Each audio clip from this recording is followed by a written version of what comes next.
भावांतर योजना और यूनिटी मार्च कार्यक्रम में शामिल होने के लिए इंदौर पहुंचे मध्य प्रदेश के मुख्यमंत्री डॉक्टर मोहन यादव। सीएम ने संविधान दिवस की प्रदेश और देशवासियों को बधाई दी। कहा, देश के संविधान पर हम सबको गर्व है। प्रधानमंत्री ने संविधान को नमन कर शपथ लिया। संविधान के पवित्र आत्मा के साथ प्रधानमंत्री के नेतृत्व में देश आगे बढ़ रहा है। संविधान की मूल आत्मा को पूरा करने का काम प्रधानमंत्री मोदी पूरा कर रहे हैं। सौभाग्य का दिन है। आज सरदार वल्लभ भाई पटेल की 150 जयंती है। 900 किलोमीटर की यूनिटी यात्रा मध्य प्रदेश से होकर गुजर रही है। आज लौह पुरुष सरदार पटेल को देश एकजुटता के साथ स्मरण कर रहा है। भावांतर योजना किसान भाइयों के लिए बड़ी सौगात है। इससे किसानों को भी फायदा मिल रहा है और सरकार को भी। भावांतर योजना के तहत आज जिन किसान भाइयों को ये राशि मिलेगी, उन सबको मेरी अपनी ओर से बधाई। संविधान दिवस की मेरी अपनी ओर से प्रदेशवासियों, देशवासियों को सभी को बधाई। लगभग 1000 साल की गुलामी के बाद जब देश स्वाधीन हुआ, ऐसे में संविधान के माध्यम से हमारी सारी प्राचीन अच्छाइयों को समेटते हुए दुनिया के भी कई सारे देशों के अच्छे बातों को जोड़ करके जो संविधान की अनुपम देन स्वतंत्र भारत को मिली, हम सबको अपने संविधान पर गर्व है।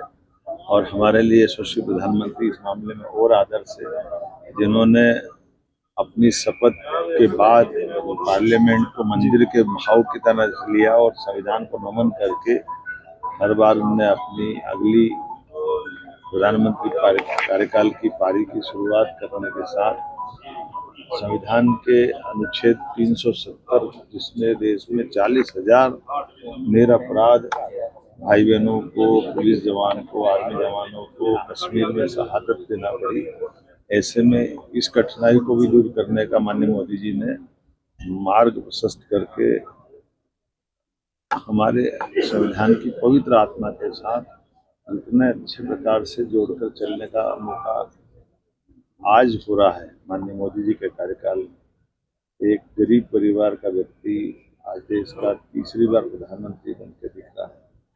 और हम सब ऐसे लोग जिनके घर में कोई राजनीतिक क्षेत्र से नहीं आते, इस सच्चे अर्थ में संविधान की इसी भावना का परिलक्षण है कि हर व्यक्ति जिसके भी परिवार में कोई सांसद, विधायक, मंत्री, मुख्यमंत्री, जरूरी नहीं कि उनके परिवार का बने।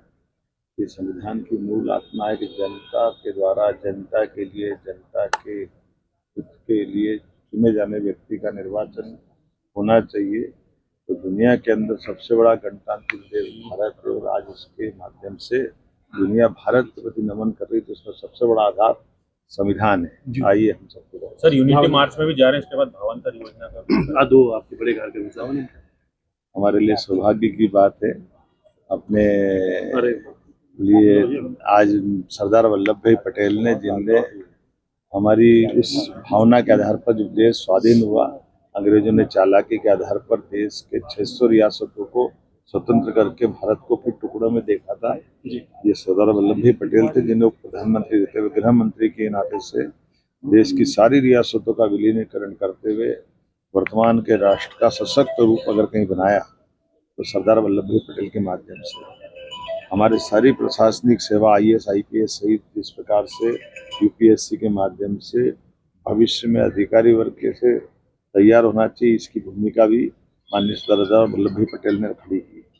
ऐसी कई चुनौतियों का उन्होंने सामना किया, तो सरदार वल्लभ भाई पटेल के विराट व्यक्तित्व को लेकर के केवड़िया धाम में माननीय मोदी जी ने विराट प्रतिमा भी बनवाई और हम सबको गर्व है उनकी 150वीं जयंती में पूरा देश एकजुटता से उनको स्मरण कर रहा है।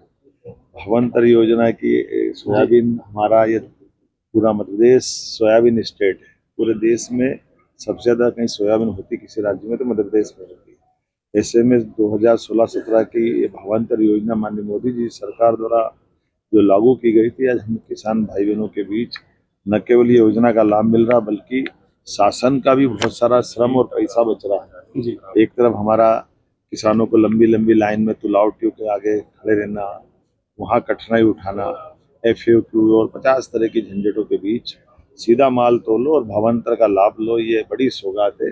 मेरी अपनी ओर से एक बार फिर किसान भाई बहनों